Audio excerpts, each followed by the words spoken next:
Fala aí, turminha boa, beleza? Tudo bem? Como é que vocês estão? Paz e graça para todo mundo, bênção, né? Desejo felicidades a todos. Vamos entrar aí e dar continuidade ao nosso curso de História, nossas aulas de História. Nas últimas aulas, né, passamos aí, gosto sempre de estar falando para a gente estar lembrando. Passamos aí pelas sociedades americanas, ou seja, Mesoamérica, Andes, Brasil. Passamos lá pela Mesopotâmia, vimos os Sumérios e agora chegamos ao norte da África. É isso, pessoal, ao norte da África. O que é que tem o norte da África, professor? É a África antiga, Egito e Cush.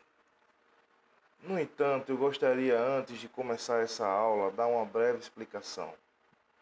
Esse capítulo é um capítulo extenso em que ele aborda duas sociedades: a sociedade egípcia e a sociedade Cush. Então, nesse sentido, eu gostaria de dividir essa aula em duas partes. Uma para hoje, terça-feira, e a outra e a próxima para segunda-feira. Porque acredito que juntar essas duas sociedades e aplicá-las numa aula só, primeiro demandaria muito tempo e segundo ficaria muito. Eu estaria passando para vocês muito conteúdo, tanto para discussão como para resolução da atividade, também como assimilação. Então, tudo isso ficaria muito puxado para vocês. Então, vamos dividi-la em partes. Primeira parte, vamos trabalhar com o Egito. E segunda parte, vamos trabalhar com Cush. Então, mãos à obra, vamos falar do Egito, gente. Então, primeiro como as grandes sociedades se desenvolvem, o Egito se desenvolveu ao entorno de um rio. Quem sabe o nome do rio? O rio Nilo. Justamente, pessoal, foi o rio Nilo. No entanto, né, eu gostaria de dizer que os primeiros grupos humanos que chegaram ao redor do rio Nilo foi por volta de 7.000 anos antes de 7.000 anos atrás, perdão, 7.000 anos atrás. Esses grupos eram formados pelos nomos. Nomos eram pequenas comunidades que se estabeleceram aí ao redor do rio Nilo, né, para desenvolver a sua agricultura. Né? Os chefes dos nomos eram chamados de nomarcas. Não é monarcas, viu, pessoal? Monarca é o rei. Aqui é o contrário, é nomarca, justamente. Né? A importância do rio Nilo nesse sentido é justamente aquela grande importância que os rios têm. Desenvolvimento agrícola, pessoal. As cheias do rio Nilo aconteciam corriqueiramente entre os meses de agosto e setembro. Essas cheias eram esperadas com grandes festas, festejos, né? Com cultos à fertilidade do rio. E essa fertilidade se dava justamente que quando o rio Nilo subia seu volume, que descia, ele deixava nas margens um material chamado humo. E esse humo ele é rico em nutrientes para o desenvolvimento da agricultura. É o que conhecemos hoje como adubo. Ou seja, os humus adubavam bem as terras. E aí você pode me perguntar, hein, professor, beleza, o senhor falou aí dos nomarcas, falou da importância do rio, falou, né, dos nomos, que eram os pequenos núcleos comunitários, falou da importância do Nilo, falou das cheias, falou do humo, falou do adubo. Mas o que é o Egito? Bem, pessoal, essas cidades cresceram bastante, essas comunidades, os nomos, cresceram bastante.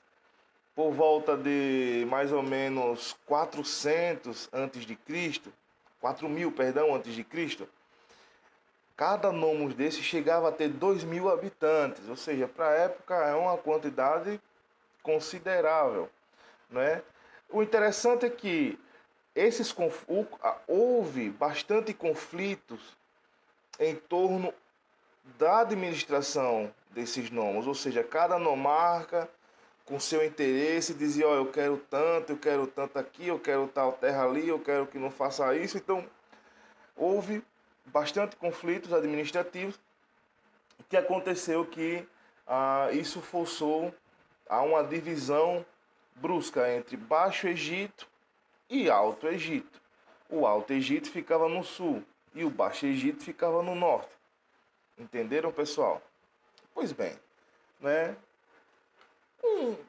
Nesse sentido, né, por volta de 3200, o governante do Alto Egito, Menes, unificou os reinos, ou seja, unificou o Alto e o Baixo Egito, e centralizou o poder na sua mão. Disse: agora eu sou soberano de tudo isso aí. Então o Egito passou a ser um só, pessoal, a ser um reino só. Se eu perguntar a vocês quem foi o primeiro faraó, vocês vão me dizer que foi Menes. Pois é, pessoal, quando Menes unificou os dois Egitos, ele passou a ser o primeiro faraó. Falamos aí então da formação a formação do Egito antigo. Ok. Mas e aí, professor, como eram os meandros? Como era a religião?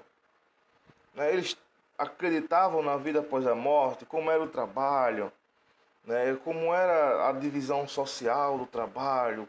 Como é que se dividia?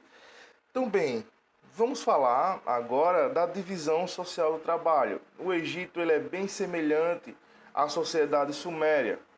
Como eu falei, a produção agrícola ao redor do Nilo, dentro das cidades você tinha os trabalhadores urbanos, né, que aí é uma categoria do trabalho, né? Mas você tinha uma diferenciação.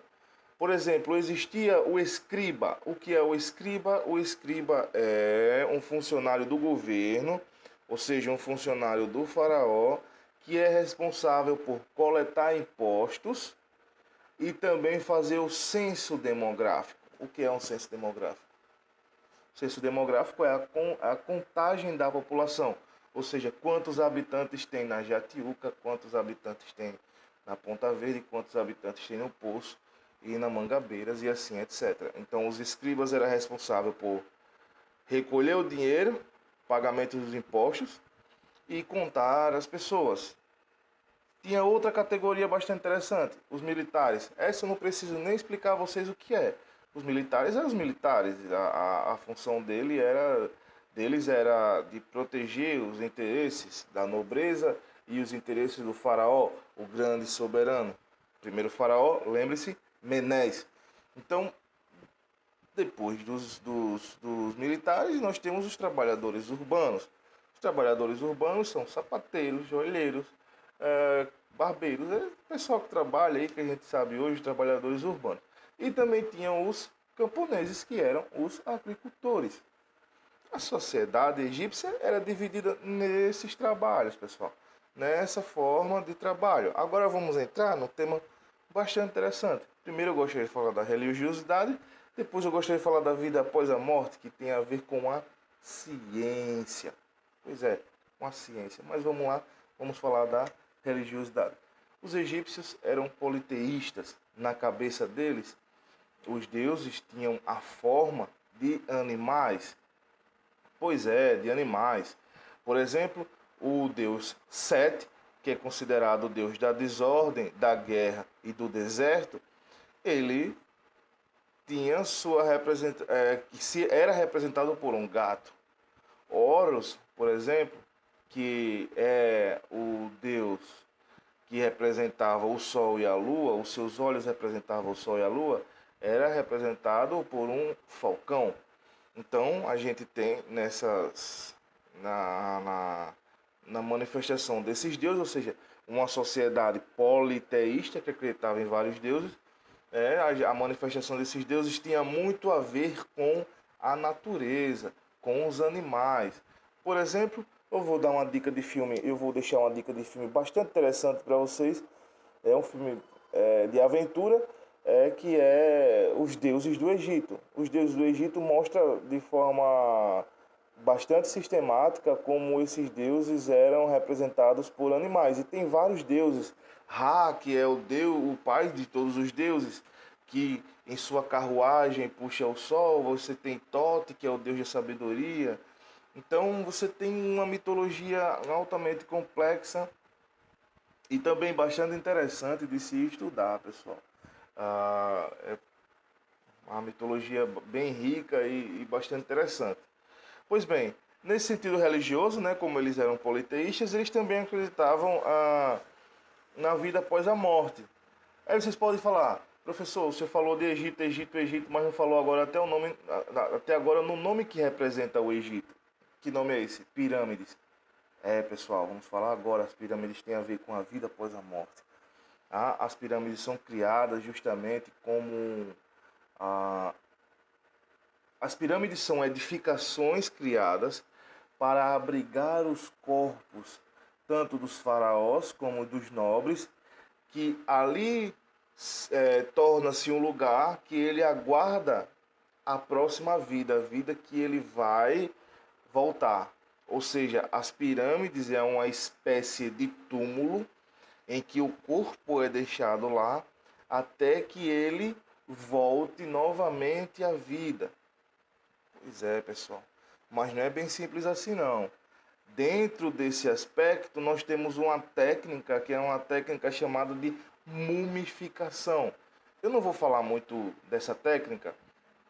Caso vocês tenham interesse, me procurem no privado e aí eu vou falar, porque alguns podem ter repulsa, podem não gostar. Então, por respeito à individualidade de vocês, eu vou deixar aqui apenas alguns esboços do que era isso. A mumificação, ela consistia em 4 etapas. A etapa de tirar as vísceras e o cérebro do corpo. A segunda etapa era colocar essas vísceras num pote. A terceira etapa era salgar esse corpo com um determinado tipo de material. Salgava para desidratar, ou seja, não havendo água, desidratando, não tendo água, esse corpo estaria conservado a passar anos e anos aí, aguardando o retorno para a vida. E a quarta etapa e última era colocar dentro dos caixões chamados de sarcófagos. Ou seja, o sarcófago ficava lá. Junto com esse corpo, eles levavam estatuetas. Essas estatuetas representavam os seus trabalhadores, os seus súditos. Né? Para quando ele retornar à vida, ele ter trabalhadores ao seu redor novamente. Então é mais ou menos isso, pessoal. O que mais você falou? Aí, professor, o senhor falou que as pirâmides, né, são... Beleza, as pirâmides estão intrinsecamente ligadas a um sistema arquitetônico e de engenharia. Você fala por quê? Porque ao mesmo tempo que você tem um desenho, tanto externo como interno, você também tem um amplo sistema de arrefecimento, pessoal. As pirâmides são extremamente ventiladas. Lá dentro é extremamente fresco, não é quente. Não é? Então, tem algumas pirâmides que elas iluminam em determinada parte de acordo com o sol. Então, você tem um solstício de verão que ilumina a pirâmide, nos outros dias não ilumina mais.